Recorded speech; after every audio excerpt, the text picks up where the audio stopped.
कुछ साधकों ने प्रश्न किया है, क्या वह ध्वनि जो एकांत में झींगुर की तरह भीतर बाहर लगातार सुनाई देती है वही नाद है? क्या इसी को सुनते रहने से परमात्मा का साक्षात्कार हो सकता है? यह प्रश्न केवल एक ध्वनि की पहचान भर नहीं, बल्कि आत्मा की यात्रा के उस द्वार पर खड़ा करता है जहां हम पहली बार भीतर की दुनिया को स्पर्श करते हैं। तो एक क्षण के लिए आंखें बंद करें और आत्मा से पूछें, क्या वह मौन जो शोर में भी बना रहता है, क्या वह कोई संकेत है? नाद क्या है यह जानना आसान नहीं, पर अनुभव करना अत्यंत सहज है जब मन शांत हो और आत्मा सजग। झींगुर जैसी जो निरंतर सुनाई देती ध्वनि है वह कोई बाहरी यंत्र की आवाज नहीं, बल्कि एक बहुत ही सूक्ष्म संकेत है उस दिव्य उपस्थिति का जो हमारे भीतर हर पल विद्यमान है। जब यह आवाज बार बार सुनाई दे तो यह इस बात का प्रमाण है कि आपके भीतर की यात्रा अब प्रारंभ हो चुकी है। यह वह मुकाम है जहां तक पहुंचने के लिए आपके पहले के सारे प्रयास, सारी साधना, सारे भ्रम और भटकाव बस तैयारियां थीं। यहां से असल यात्रा प्रारंभ होती है। लेकिन सावधान रहना जरूरी है। इस ध्वनि को जबरदस्ती सुनने की कोशिश मत कीजिए। जैसे किसी मधुर बांसुरी को कान लगाकर जोर से सुनने की चेष्टा की जाए तो उसकी मिठास ही खो जाती है, वैसे ही नाद को भी अगर बलपूर्वक सुनने की कोशिश की जाए तो उसका रस चला जाता है। यह ध्वनि सुनाने के लिए नहीं, महसूस करने के लिए है, अंतःकरण की शांति से, सहज भाव से।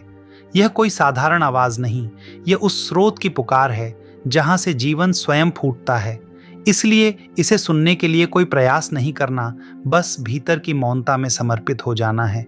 यह आवाज तो हर किसी ने कभी ना कभी जरूर सुनी है, जैसे रात के सन्नाटे में कोई धीमी धीमी रुंझुन, जैसे अकेले बैठने पर कानों में एक हल्की सी घंटन, एक कंपन। यही संकेत हैं उस नाद के जो बाहर नहीं, भीतर गूंजता है, और जो इसे पहचान लेता है उसके लिए यह आवाज आगे का मार्ग स्वयं खोलने लगती है। जिनि सुनया तिनि पाया, हरि रस गगन अंतर वाजे। यह आंतरिक ध्वनि वह पहला स्पर्श है उस अनंत से जो हमें प्रतिक्षण पुकारता है। इसे कोई नाम देना आवश्यक नहीं, क्योंकि इसका सार शब्दों से परे है। यह नाद जब भीतर गूंजता है तो वह केवल सुनने योग्य नहीं होता, वह जीने योग्य हो जाता है। वह हमारी साधना का सार बनता है, हमारे होने का प्रमाण बनता है। अगर आपको हमारे चैनल की ये आध्यात्मिक वीडियोस पसंद आती हैं तो कृपया इसे लाइक करें, सब्सक्राइब करें और अपने प्रियजनों के साथ साझा करें। आपकी यह छोटी सी कृपा हमारे उत्साह को और बढ़ा देती है। लेकिन भीतर की यह सूक्ष्म आवाज जो झींगुर की तरह सुनाई देती है, उसे पहचान पाना, उसे जी पाना थोड़ा अभ्यास मांगता है, पर उतना कठिन नहीं जितना हम सोचते हैं। बात केवल इतनी है कि जब कोई रास्ता हमें थोड़ा कठिन लगता है तो हम अक्सर उससे मुंह मोड़ लेते हैं।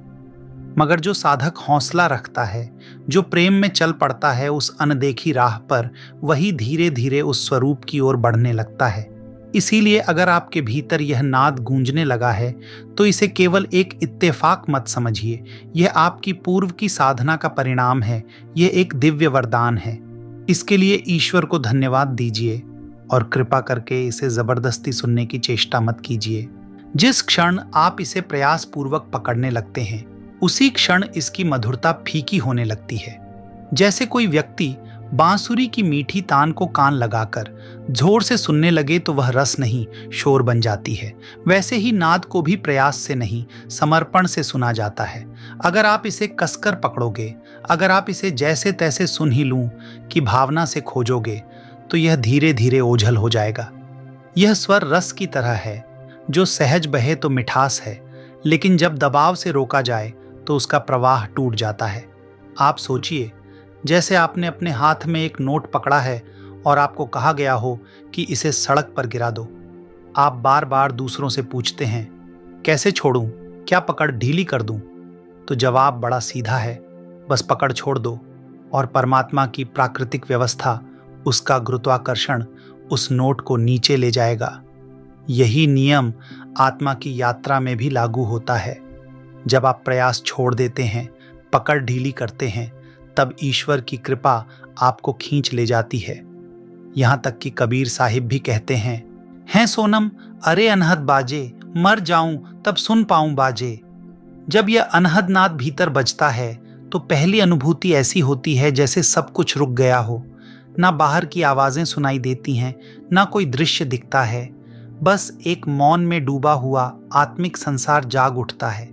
यह अनुभव किसी डॉक्टर के दिए गए स्पेशल एनेस्थेसिया की तरह है, जहां शरीर स्थिर है, मन मौन है और आत्मा उस मधुर ध्वनि में स्नान कर रही है।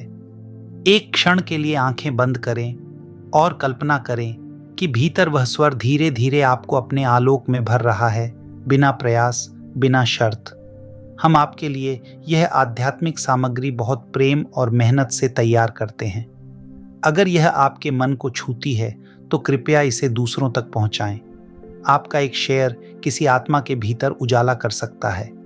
हमारे चैनल को सब्सक्राइब करें और इस प्रेमपूर्ण संगत में हमारे साथ जुड़ें। मैं उसी आत्मिक धारा में उसे जोड़ता चलूंगा, और जब यह नाद भीतर गूंजता है तो ऐसा लगता है जैसे कोई अलौकिक अनुभूति शरीर को स्पर्श कर रही हो, मानो जैसे चेतना किसी दूसरी ही अवस्था में उतर आई हो। ये वही अनुभूति है जिसे संतजन अजपा जाप कहते हैं। वह जप जो तुम्हारे द्वारा नहीं किया जाता, बल्कि जो स्वयं तुम्हारे भीतर से उठता है, बिना बोले, बिना प्रयास। यह ओंकार की वह ध्वनि है जो केवल अनुभव की जा सकती है। वैदिक ग्रंथों ने भी उसे शब्द ब्रह्म कहा है। वह ध्वनि जो न तो वाणी से पैदा होती है, न ही किसी यंत्र से, और जिसे केवल मौन होकर ही सुना जा सकता है। जब यह ध्वनि तुम्हारे भीतर शुरू हो जाती है, तब यह संकेत है कि तुम्हारा बाहरी प्रयास पूर्ण हुआ। अब तुम्हारी यात्रा गुरु और परमात्मा की कृपा के सहारे चलती है। अब कुछ नहीं करना है, बस पकड़ छोड़नी है, जैसे किसी ने हाथ में पकड़ा कागज छोड़ दिया हो और गुरुत्वाकर्षण उसे अपने आप नीचे ले जाए। बस वैसी ही सहजता चाहिए। जैसे धरती का नियम बीज को अंकुर बनाने में स्वयं सक्रिय होता है, वैसे ही जब तुम भीतर से शुद्ध हो जाते हो तो परमात्मा का कार्य आरंभ हो जाता है। तुम जमीन खोद चुके हो, बीज बो चुके हो, पानी दे चुके हो। अब अंकुर का फूटना तुम्हारे बस की बात नहीं। अब छेड़छाड़ मत करो, अब नियंत्रण मत रखो, अब केवल समर्पण का समय है। कहे कबीर, जब मैं था तब हरि नहीं, अब हरि है मैं नाही। सब अंधियारा मिट गया जब दीपक देखा माही। अब जब नाद शुरू हो गया है तो इसे जबरन सुनने की कोशिश मत करना। यदि कभी यह आवाज क्षण भर के लिए भी रुक जाए तो घबराना नहीं। यह परमात्मा की लीला है। कभी कभी वह तुम्हारे भीतर विरह की अग्नि जलाता है ताकि तुम उसमें पूरी तरह जलकर शुद्ध हो सको। इस आवाज को पकड़ने की कोशिश में मत उलझो। यह उलझन ही उस नाद से तुम्हें दूर कर देगी। जैसे एक थका हुआ घर वाला दोपहर के भोजन के बाद चुपचाप आंखें मूंद लेता है और नाम स्मरण में चला जाता है, ठीक वैसे ही तुम्हें भी केवल सहजता में, विश्रांति में रहना है। हम आपके लिए यह आध्यात्मिक सामग्री बहुत प्रेम और मेहनत से तैयार करते हैं। अगर यह आपके मन को छूती है तो कृपया इसे दूसरों तक पहुंचाएं। आपका एक शेयर किसी आत्मा के भीतर उजाला कर सकता है। हमारे चैनल को सब्सक्राइब करें और इस प्रेमपूर्ण संगत में हमारे साथ जुड़ें। एक क्षण के लिए अपनी आंखें बंद करें और देखें, भीतर कोई शब्द नहीं, फिर भी एक ध्वनि है। वह तुम नहीं हो, वह तुम्हारे भीतर परमात्मा की उपस्थिति है। बस उसे सुनते रहो। तो जब यह भीतर की दिव्य ध्वनि प्रारंभ हो जाती है तो समझ लेना चाहिए कि तुम्हारे बाहरी प्रयत्नों की यात्रा वहीं समाप्त हो चुकी है। अब नाद अपने आप चलेगा, कभी धीमा, कभी तेज, लेकिन चलता रहेगा। यदि कभी यह शांत भी हो जाए तो घबराओ नहीं, चिंता मत करना। यह तुम्हारे प्रयास से नहीं चलता और न ही तुम्हारे चाहने से बंद होता है। यह उस परम सत्ता की लीला है जो जब चाहे तुम्हारे भीतर के सूक्ष्म द्वारों को खोलती है और जब चाहे उन्हें विश्राम देती है। यह जानकर ही संतजन कहते हैं, नाम खुमारी नानका छड़ी रहे दिन रात। यह वही अवस्था है जब भीतर से अजपा जाप प्रारंभ होता है। बिना बोले, बिना जपे वह नाद गूंजने लगता है और तब तुम्हें समझ में आने लगता है कि यह कोई साधारण आवाज नहीं, बल्कि अस्तित्व की वह अनहद ध्वनि है जो न किसी टकराव से उत्पन्न होती है, न किसी उपकरण से, बल्कि स्वयंस्फूर्त रूप से आत्मा के अंतर में गूंजती है। कोई इसे शंख की तरह सुनता है, कोई ओंकार की तरह, कोई झंकार, तो कोई घंटी या बांसुरी की मिठास की तरह। अलग अलग धर्मों ने इसे अपनी भाषा, अपने प्रतीकों में व्यक्त किया, कभी ओम, कभी आमीन, कभी होंकार, पर वह सब केवल संकेत थे उस एक ही सत्य की ओर, उस परम ध्वनि की ओर जो शब्दों से परे है। यह वही ध्वनि है जो एक थके हुए गृहस्थ को लंच ब्रेक के समय आंखें बंद करने पर अनुभव होती है, जब वह हलचल से हटकर 2 मिनट को शांति में बैठता है। यही वह नाद है जिसे एक माँ रसोई में काम करते हुए अनायास महसूस करती है, जब उसके भीतर से किसी मंत्र की लहर सी उठती है, बिना प्रयास के, बस यूं ही। यही वह दिव्यता है जो बताती है कि अब प्रयास तुम्हारा नहीं रहा, अब यात्रा उसकी है जो तुम्हारे भीतर बैठा है, जो तुम्हारा मूल स्रोत है। हम आपके लिए यह आध्यात्मिक सामग्री बहुत प्रेम और मेहनत से तैयार करते हैं। अगर यह आपके मन को छूती है तो कृपया इसे दूसरों तक पहुंचाएं। आपका एक शेयर किसी आत्मा के भीतर उजाला कर सकता है। हमारे चैनल को सब्सक्राइब करें और इस प्रेमपूर्ण संगत में हमारे साथ जुड़ें। एक क्षण के लिए मौन हो जाएं और बस सुने। कोई शब्द नहीं, कोई बोल नहीं, सिर्फ एक गूंज जो तुम नहीं हो, लेकिन जिसमें तुम विलीन हो सकते हो। जब यह भीतर की दिव्य ध्वनि प्रारंभ हो जाती है और साधक का अंतर विशुद्ध चक्र तक पहुंचता है, तो एक नई अवस्था का आरंभ होता है।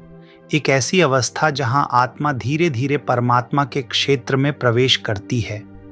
कुछ साधकों ने प्रश्न किया है, क्या यह भीतर से बहती हुई मधुर ध्वनि ही प्रभु की निकटता का संकेत है? क्या यह अनुभव जीवन के सामान्य कार्यों के बीच भी बना रह सकता है? आइए इस पर अंतर्मन से विचार करें। जैसे ही साधक विशुद्ध चक्र की सीढ़ी पर आता है, वैसे ही उसके भीतर एक रस की धारा बहने लगती है। यह कोई साधारण रस नहीं, बल्कि आनंद की ऐसी अजस्र धारा है जो भीतर की प्यासी आत्मा को मस्त कर देती है। एक मीठी सी तृप्ति, एक शांति जो शब्दों से परे है। यह कोई दूर की बात नहीं, यही धारा एक शिक्षक के भीतर भी बहती है जब वह प्रेम से बच्चों को पढ़ा रहा होता है। एक गृहस्थ के भीतर भी जब वह रसोई में भोजन बना रहा होता है, और एक ऑफिस कर्मचारी के भीतर भी जब वह लंच ब्रेक में 2 मिनट आंखें बंद कर बैठता है। बाहर से कार्य चलता रहता है, लेकिन भीतर अनहद नाद की वो मधुरता निरंतर गूंजती रहती है। कोई जप नहीं, कोई रट नहीं, बस भीतर की एक मधुर सरगम जो अपने आप चल रही है। संतों ने कहा है, मन तू ज्योति स्वरूप है, अपना मूल पहचान। जब साधक इस अवस्था में पहुंचता है तो उसके लिए परमात्मा की निकटता कोई अलग क्रिया नहीं होती, वह तो उसकी सांसों में बस जाता है। एक बार यदि तुमने अपने कर्मों से थोड़ी मुक्ति पाई, थोड़ा ठहराव पाया, तो यह रस स्वयं तुम्हें अपनी ओर खींच लेगा। उसमें किसी चेष्टा की आवश्यकता नहीं होगी। हम तो अभी अभ्यास करते हैं, ध्यान लगाते हैं, पर वहां जाकर ध्यान स्वयं लग जाता है। उस अवस्था को जानो जहां ध्यान स्वयं ध्यान करता है। साधक कुछ करता नहीं, वह बस होता है और प्रभु उस होने को भर देता है अपनी उपस्थिति से।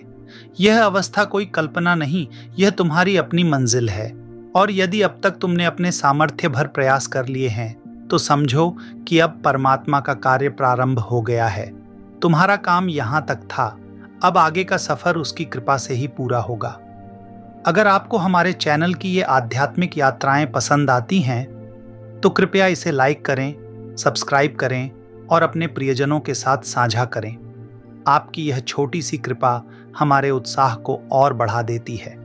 अगला अंश भेजें, मैं यहीं से आगे जोड़ता चलूंगा, उसी प्रेम और प्रवाह में। जब साधक विशुद्ध चक्र पर पहुंचता है, तो उसकी यात्रा एक ऐसे पड़ाव पर आ जाती है जहां अब उसे कुछ भी करने की आवश्यकता नहीं रहती, बल्कि जो कुछ भी होता है वह स्वयं परमात्मा की कृपा से होता है। कुछ साधक पूछते हैं, अब आगे क्या करें? तो उस क्षण एक सरल उत्तर भीतर से उभरता है, अब कुछ नहीं करना, केवल समर्पण करना है।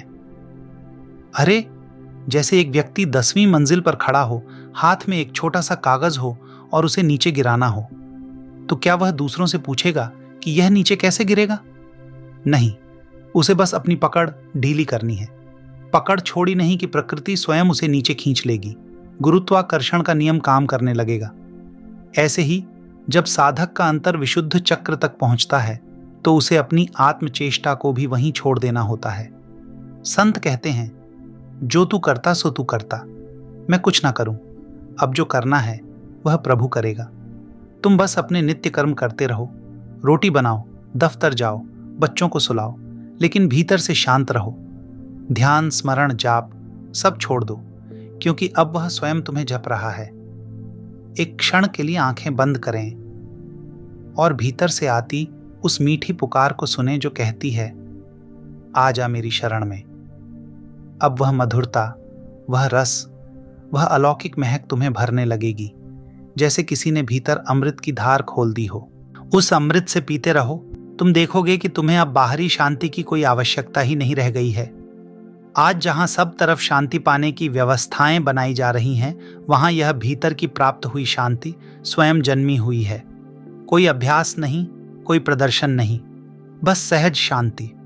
जब मूलाधार पर व्यक्ति अटका रहता है तब तो शांति क्षणिक होती है। थोड़ी देर को कोई कविता, कोई भजन अच्छा लगता है, लेकिन फिर वही बेचैनी, वही घबराहट, क्योंकि वहां अग्नि जल रही है और हम उसमें पेट्रोल डालते रहते हैं। लेकिन जैसे ही विशुद्ध चक्र की ऊंचाई पर पहुंचते हैं, वहीं पर जब आत्मा की पकड़ ढीली होती है तो वह जलती हुई ज्वाला खुद ब खुद शांत होने लगती है। और यही वह शांति है जो स्थायी है, जो आत्मा के मूल स्रोत से उत्पन्न होती है।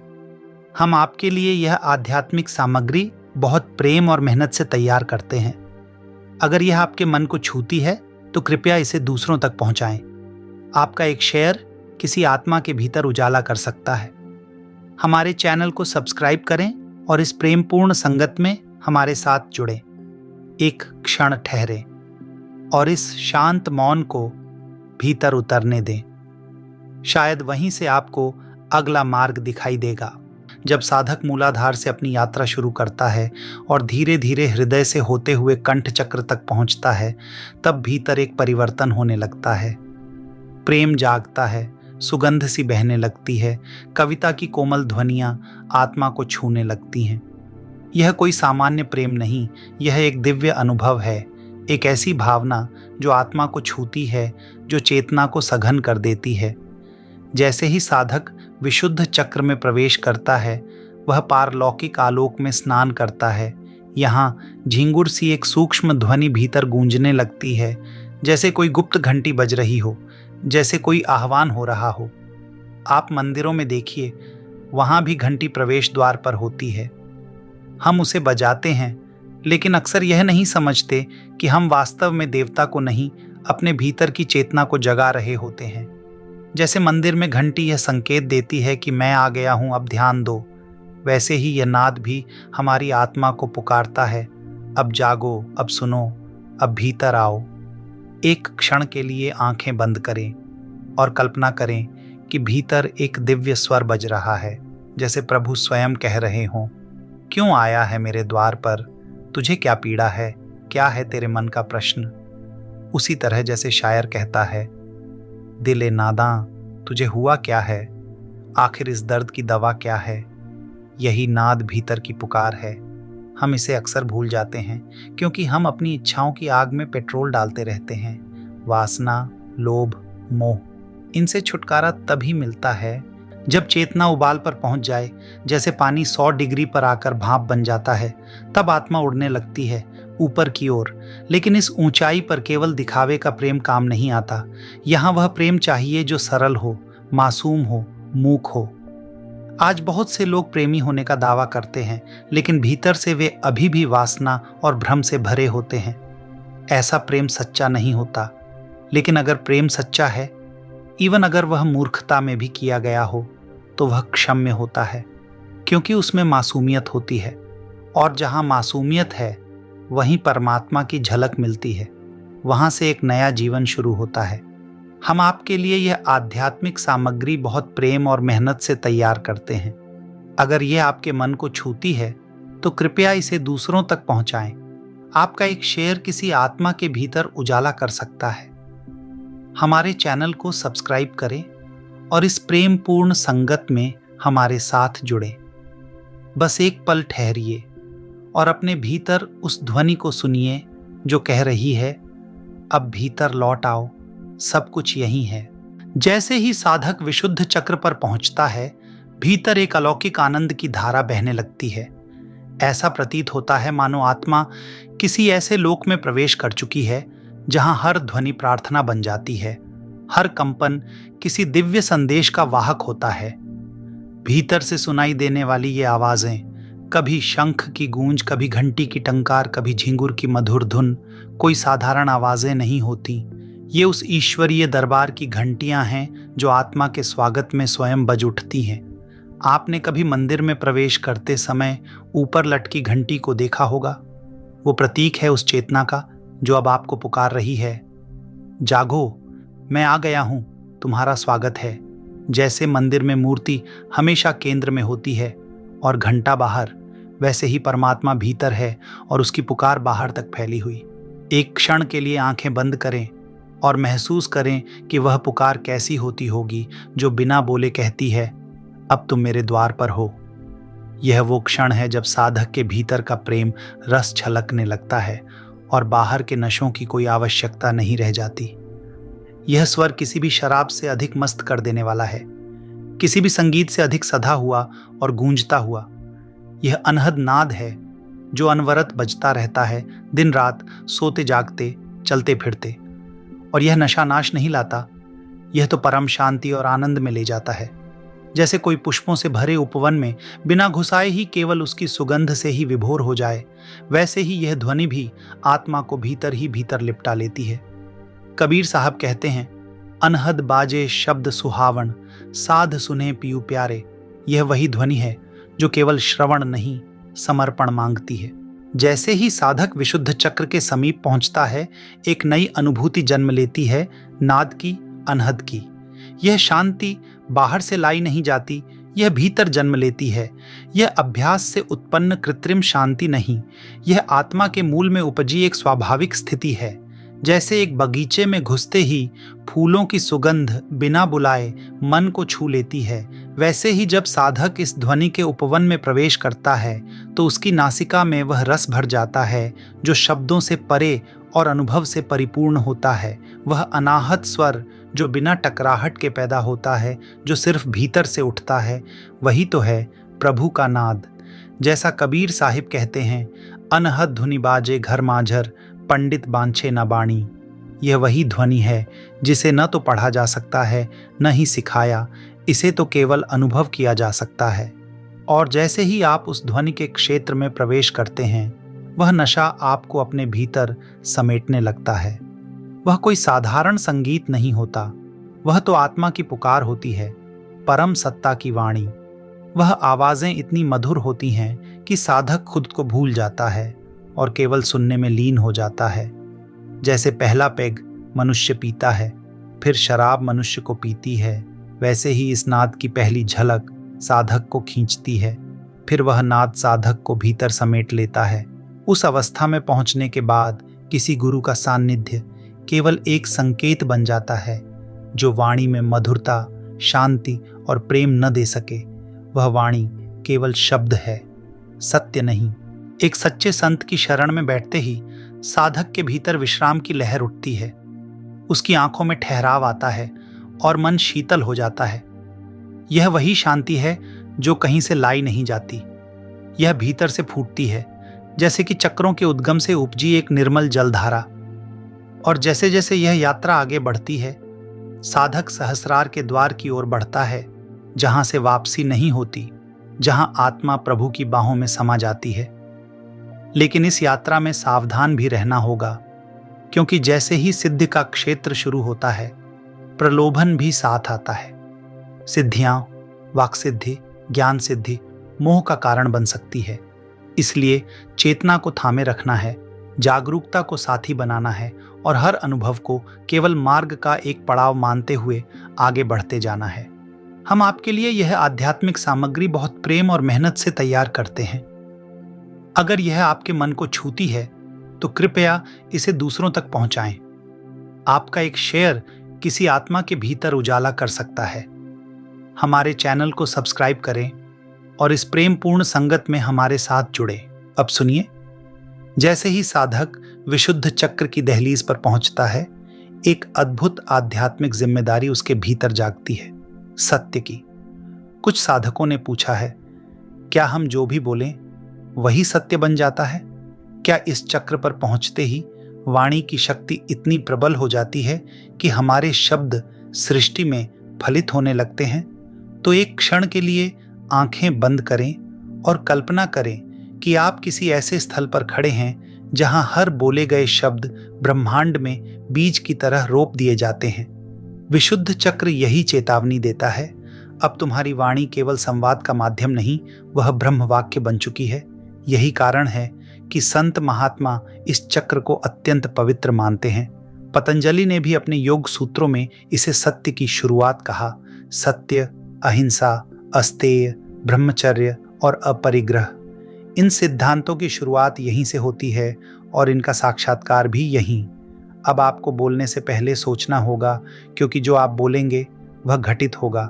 प्रारंभिक अवस्था में सत्य को साधना पड़ता है, खोज कर लाना पड़ता है, भीतर से उकेरना पड़ता है। लेकिन जब विशुद्ध चक्र जागता है, तब सत्य आपकी वाणी बन जाता है। इसी के साथ कथा आती है सत्यवादी युधिष्ठिर की, जो जीवन भर सत्य का पालन करते रहे, पर एक युद्ध की आवश्यकता ने उन्हें भी भ्रमित कर दिया। कृष्ण ने कहा, अश्वत्थामा मारा गया, और युधिष्ठिर ने यह वाक्य दोहरा दिया, पर धीरे से जोड़ दिया, हाथी वाला अश्वत्थामा। ऊंची आवाज में बोला गया पहला भाग, धीमी आवाज में बोला गया सत्य। यही द्वंद्व था जो अंततः द्रोणाचार्य के पतन का कारण बना। अब सोचिए, क्या यह झूठ था या रणनीति? श्री कृष्ण की दृष्टि में वह सत्य था, क्योंकि वह धर्म की रक्षा का एक साधन था। लेकिन युधिष्ठिर के अंतर में यह बात एक टीस बनकर रह गई। यही अंतर है साधारण सत्य और विशुद्ध सत्य में। जैसा गुरु ग्रंथ साहिब में लिखा है, सच्युता पर जानिए जा सच्ची धरे प्यारू। जब तक भीतर सत्य का प्रेम नहीं है, तब तक वाणी का सत्य अधूरा है। विशुद्ध चक्र पर साधक को यह जानना आवश्यक है कि अब कोई भी छल, कोई भी बनावट, कोई भी शब्द केवल शब्द नहीं रहेगा, वह सत्ता बन जाएगा। इसलिए इस चक्र के पास पहुंचकर संत कहते हैं, संभल जाओ। अब हर वाक्य तपस्वी हो, हर शब्द जपस्वरूप हो। हम आपके लिए यह आध्यात्मिक सामग्री बहुत प्रेम और मेहनत से तैयार करते हैं। अगर यह आपके मन को छूती है तो कृपया इसे दूसरों तक पहुंचाएं। आपका एक शेयर किसी आत्मा के भीतर उजाला कर सकता है। हमारे चैनल को सब्सक्राइब करें और इस प्रेमपूर्ण संगत में हमारे साथ जुड़ें। ध्यान से समझो मेरी बात को। कुछ साधकों ने पूछा है कि क्या जो भी हम बोलें वह सत्य हो जाएगा? क्या यह शक्ति सच में इतनी प्रभावशाली होती है? तो एक क्षण के लिए अपनी आंखें बंद करें और अनुभव करें कि आपके भीतर कोई दिव्य शक्ति बोल रही है, ऐसी जो केवल शब्द नहीं बल्कि सृष्टि का बीज बो देती है। विशुद्ध चक्र पर यही होता है। यहाँ साधक को सत्य साधना नहीं करनी पड़ती। यहाँ जो बोला जाता है वह स्वतः सत्य बन जाता है। लेकिन यही बोध एक बड़ा उत्तरदायित्व भी बन जाता है। यही से शुरू होता है आत्मिक अनुशासन का मार्ग। अब तुम्हारी वाणी स्वयं ब्रह्म का कार्य कर रही है, इसलिए हृदय की शुद्धता और वाणी की मधुरता अत्यंत आवश्यक है।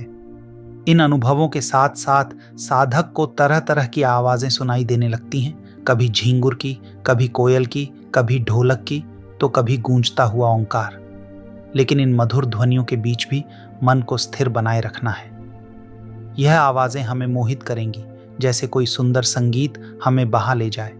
पर ध्यान रहे, हमें बहना नहीं है, हमें शांत रहकर बस उन्हें सुनना है। जैसे कोई अनुभवी प्रेमी अपने प्रियतम की पुकार को भीतर से सुनता है। हाथ पांव से कर्म करते रहिए, लेकिन मन उसी ध्वनि में लीन होता चला जाएगा। कोई प्रयास करने की आवश्यकता नहीं रहेगी, वह रस अपने आप भीतर खींचता चला जाएगा। खुमारी नानका, छड़ी रहे दिन रात, यह गुरबानी का वह अमृत वचन है जो हमें समझाता है कि जब यह नशा छड़ जाता है तो उतरता नहीं। वह प्रभु की ऐसी खुमारी है जो सदा साथ रहती है, दिन रात, हर घड़ी, हर पल। यह झींगुर जैसी आवाजें अब कोई साधारण ध्वनि नहीं, बल्कि आपके भीतर गूंज रही अस्तित्व की पुकार है। वे मृदुल और मधुर हैं, जो बिना किसी वाद्य के उत्पन्न होती हैं। इन्हें अनाहत नाद कहते हैं। अब यह यात्रा एक अलौकिक लोक में प्रवेश कर चुकी है। वह लोक जहां ना कोई वाद्य यंत्र बजता है, ना कोई तंतु छेड़ा जाता है, फिर भी वीणा जैसी मधुर स्वर लहरियां अनवरत बजती रहती हैं।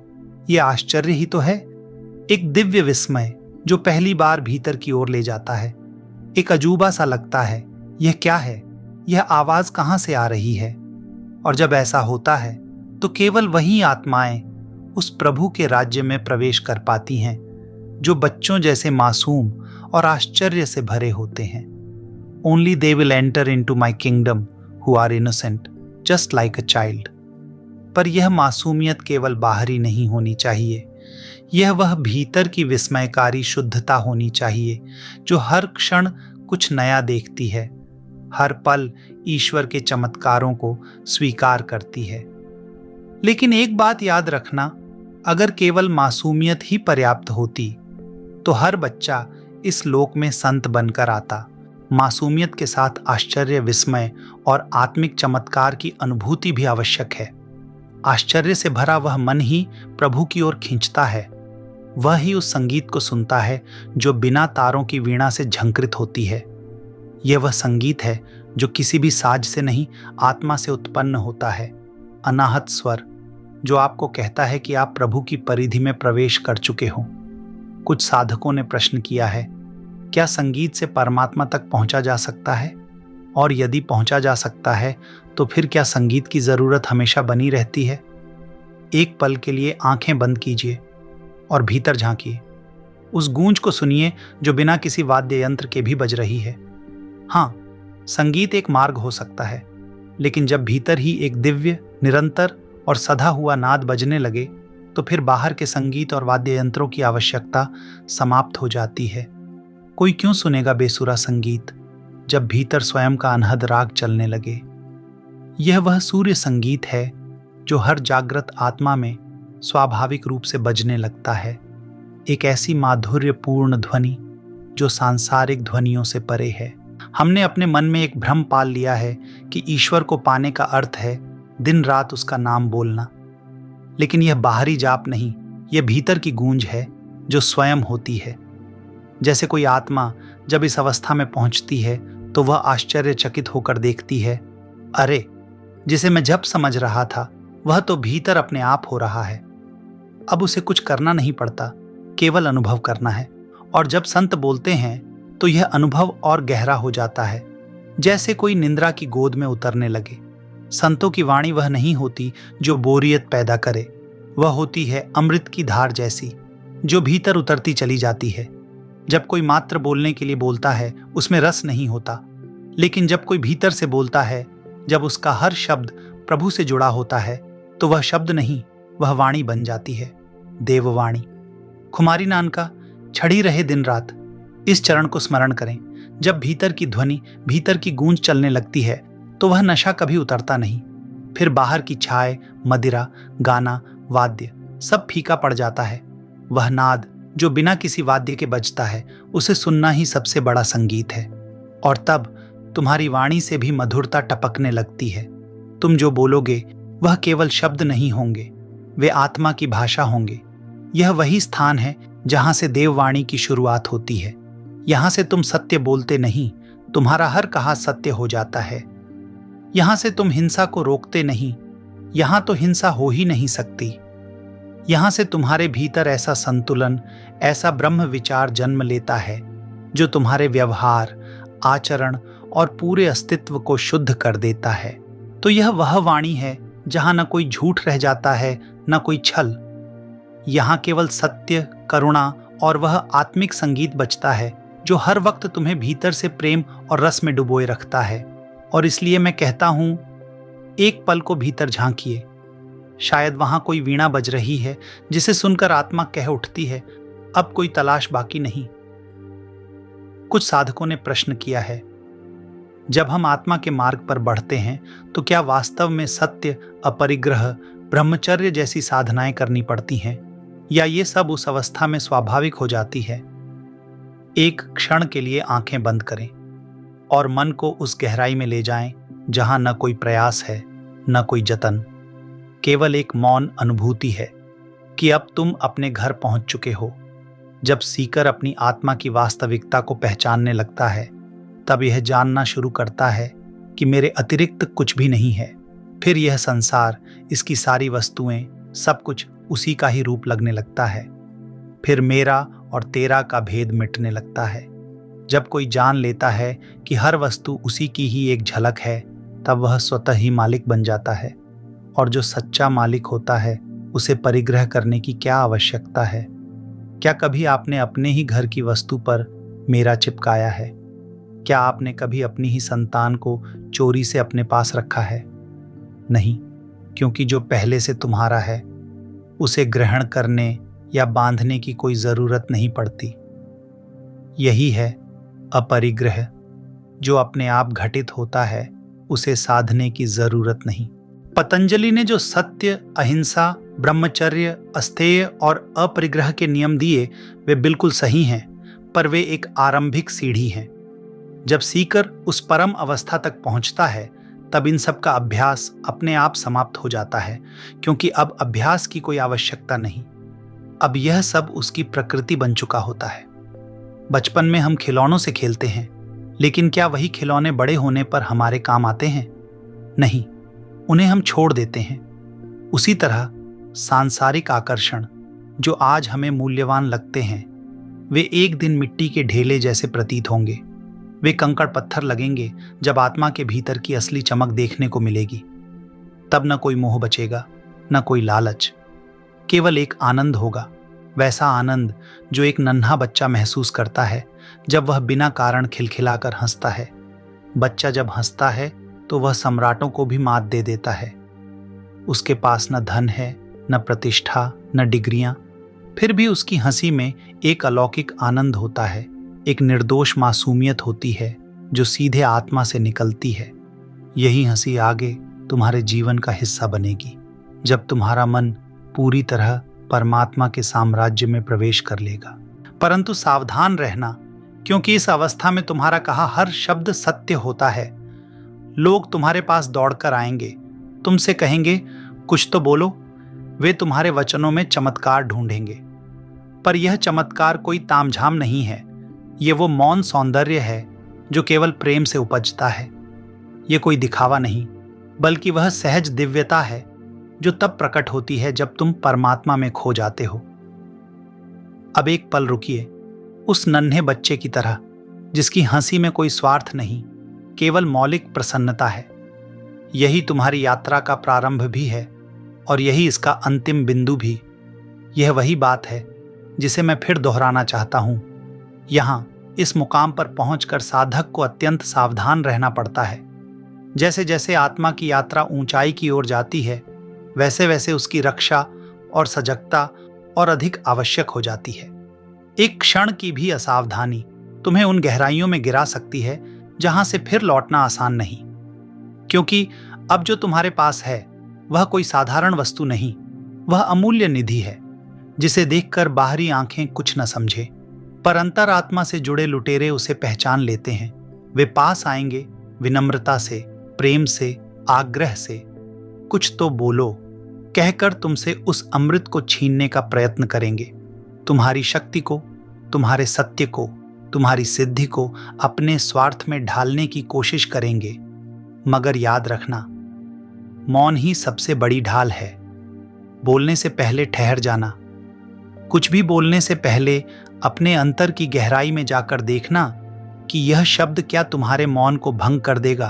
अगर हां, तो मत बोलो। यह तुम्हारे लिए ही नहीं, संपूर्ण सृष्टि के लिए जरूरी है, क्योंकि एक बार यदि तुम लोभ के मोह में फंस गए, सिद्धियों के आकर्षण में उलझ गए, तो फिर गुरु भी बेबस हो जाता है। एक सीमा तक वह तुम्हें संभाल सकता है, लेकिन यदि तुमने स्वयं अपनी चेतना की चाबी किसी और को सौंप दी, तो वह क्या करेगा? जैसे पर्वत की चोटी पर पहुंचने पर ऑक्सीजन कम हो जाती है और एक एक सांस कीमती हो जाती है, वैसे ही आत्मिक यात्रा की ऊंचाइयों पर जागरूकता, चेतना और समर्पण अनिवार्य हो जाते हैं। यह वह बिंदु है जहां तुम्हारी सजगता ही तुम्हारा गुरु है। जैसे एवरेस्ट के शिखर पर चढ़ने वाला पर्वतारोही बिना ऑक्सीजन के नहीं टिक सकता, वैसे ही साधक इस अवस्था में बिना सजगता के नहीं टिक सकता। यह वो भूमि है जहां जरा भी डगमगाए और गिरावट निश्चित है। यहां तुम्हारा लक्ष्य चिड़िया की आंख है, अर्जुन के ध्यान की तरह। न कुछ देखो न सुनो, बस अपने लक्ष्य को ही देखो, आत्मा की पूर्णता, परमात्मा की निकटता। जहां दृष्टि हटी वहीं लुट गए। और जब तुम गिरते हो तो सिर्फ अपने लिए नहीं गिरते, तुम्हारी सारी साधना, गुरु की सारी मेहनत, वर्षों की तपस्या धूल में मिल जाती है। इसलिए अब और नहीं चूकना है। महावीर के एक शिष्य की कथा यही सिखाती है। उसने सब कुछ पाया था, लेकिन लोभ ने उसकी यात्रा तोड़ दी। गुरु ने चेताया, समझाया, मत रुक, बस थोड़ा ही रास्ता रह गया है। लेकिन वह रुक गया। वह दृश्य, वह मधुरता, वह आंतरिक आनंद उसे मोहित कर गया। उसने कहा, अब यहीं रुकता हूं, यही स्वर्ग है। लेकिन वह स्वर्ग नहीं था, वह मोह का माया जाल था। और जब गुरु भी देखता है कि अब साधक ने चेतना छोड़ दी है, तो वह खामोश हो जाता है। फिर न वह मार्गदर्शन करता है, न रोकता है। और साधक धीरे धीरे उस गहराई में समा जाता है जहां से पुनः उठना कठिन होता है। इसलिए जागते रहो, सजग रहो। अब किसी भी मोह में न पड़ो। जो दिखता है वह सत्य नहीं है, जो भीतर गूंजता है वही वास्तविक है। नाम खुमारी नान का छड़ी रहे दिन रात। यह अवस्था जब आ जाए तब बाहरी खजानों की कोई कीमत नहीं रह जाती। अब एक क्षण ठहरिए, अपने भीतर उस मौन के स्वर को सुनिए जो तुम्हें कहता है, सावधान, अभी यात्रा बाकी है। कुछ साधकों ने प्रश्न किया है, क्या झींगुर की वह लगातार सुनाई देने वाली आवाज ही नाद है? क्या केवल उसे सुनते रहने से आत्मा परमात्मा से मिल सकती है? एक क्षण के लिए आंखें बंद करें और सोचें, क्या वाकई केवल सुन लेना ही पर्याप्त है, या इसके पीछे कोई गहरा रहस्य है जो हमें भीतर बुला रहा है? यह प्रश्न जितना सरल लगता है उतना ही गहरा भी है।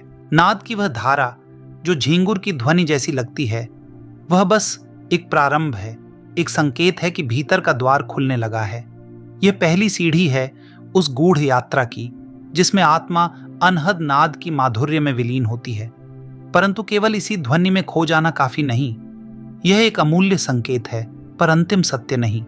यह यात्रा जैसे जैसे ऊंचाइयों की ओर बढ़ती है, वैसे वैसे सजगता की जरूरत भी तीव्र होती जाती है। यहां से एक क्षण की असावधानी साधक को पुनः मूलाधार पर गिरा सकती है।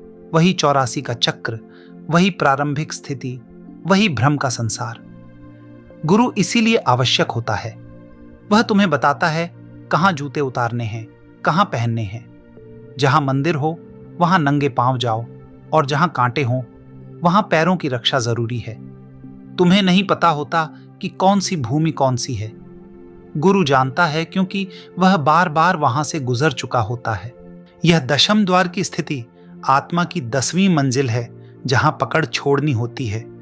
हाथ में जो इच्छा की डोर है उसे ढीला करना होता है। यहां से गिरना केवल गिरना नहीं, वह पुनः हजारों जन्मों का चक्कर है।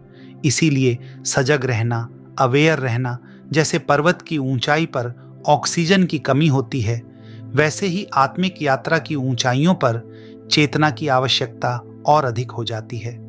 और जब कोई वास्तव में इस अवस्था में पहुंचता है, तब गुरु हाथ थाम लेता है। तब साधक को कुछ करना नहीं पड़ता, बस समर्पण में बहना होता है। वहीं होता है आत्मा का परमात्मा में विलय। वहीं संत कहते हैं, शिवोहम शिवोहम, अहम ब्रह्मास्मि। यही वह अवस्था है जहां मंसूर जैसे संत कहते हैं, अनल हक, मैं ही सत्य हूं, मैं ही परमात्मा हूं। इसी वाक्य पर उनके हाथ पांव काट दिए गए, पर आत्मा की वह स्थिति कोई न छीन सका। यही वह बिंदु है जहां उपनिषदों की सारी वाणी तुम्हारी अपनी हो जाती है। वेदों की गूंज तुम्हारे भीतर बोलने लगती है, और वहां जाकर संत सहजता से कहते हैं, एको ब्रह्म द्वितीयो नास्ति।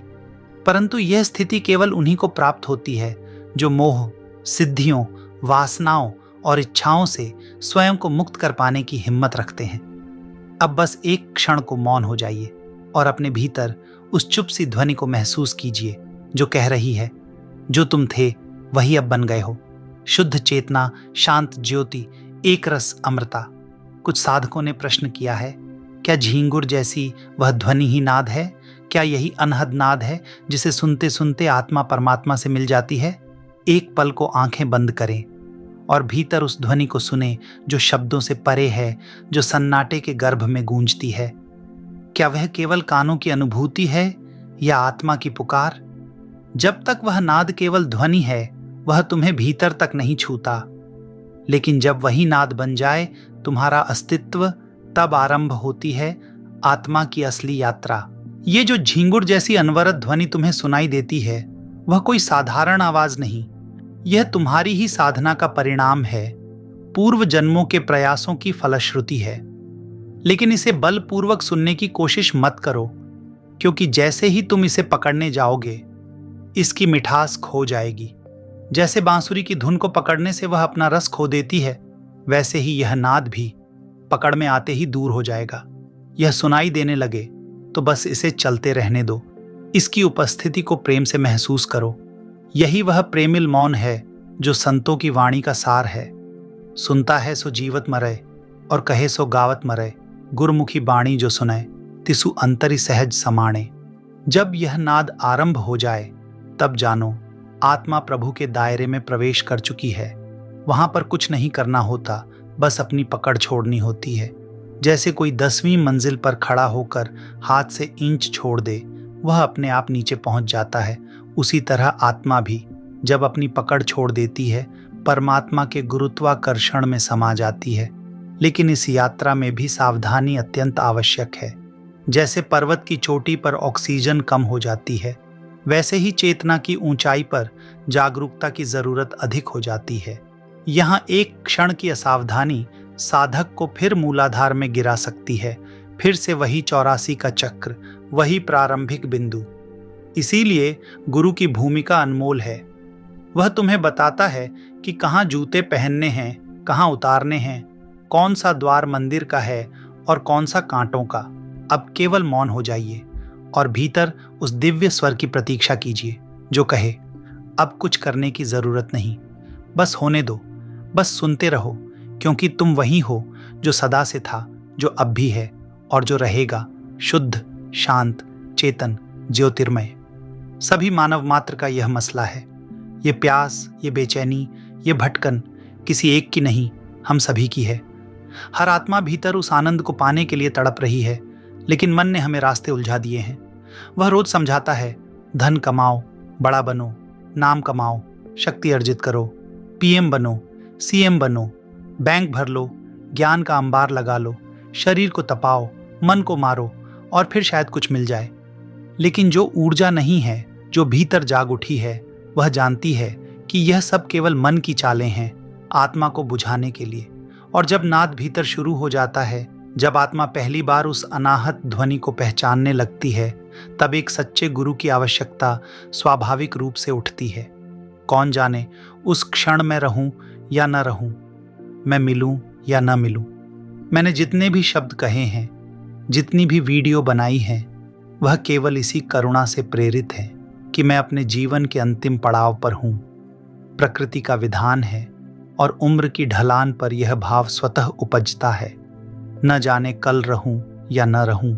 इसलिए आज इस जीवन की संध्या वेला में मैं आपसे बस यही प्रार्थना करता हूं कि यह वीडियो आप साझा करें, चाहे यह आपको अच्छी लगे या नहीं, चाहे आप मेरी अन्य कोई वीडियो न भी देखें।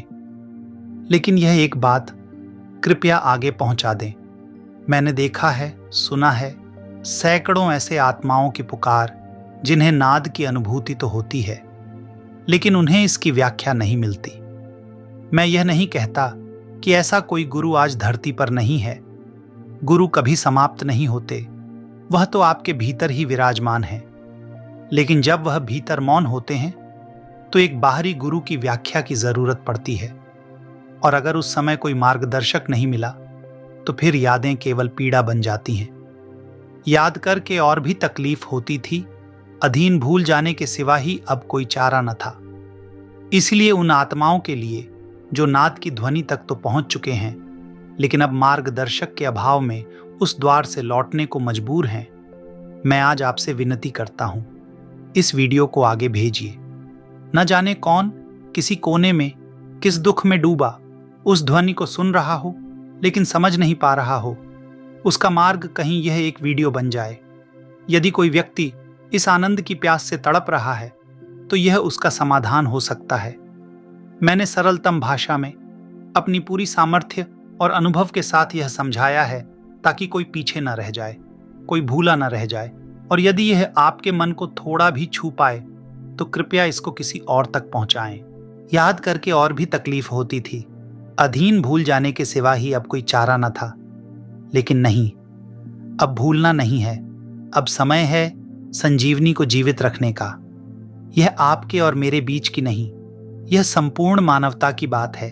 हम आपके लिए यह आध्यात्मिक सामग्री बहुत प्रेम और मेहनत से तैयार करते हैं। अगर यह आपके मन को छूती है तो कृपया इसे दूसरों तक पहुंचाएं। आपका एक शेयर किसी आत्मा के भीतर उजाला कर सकता है। हमारे चैनल को सब्सक्राइब करें और इस प्रेमपूर्ण संगत में हमारे साथ जुड़ें।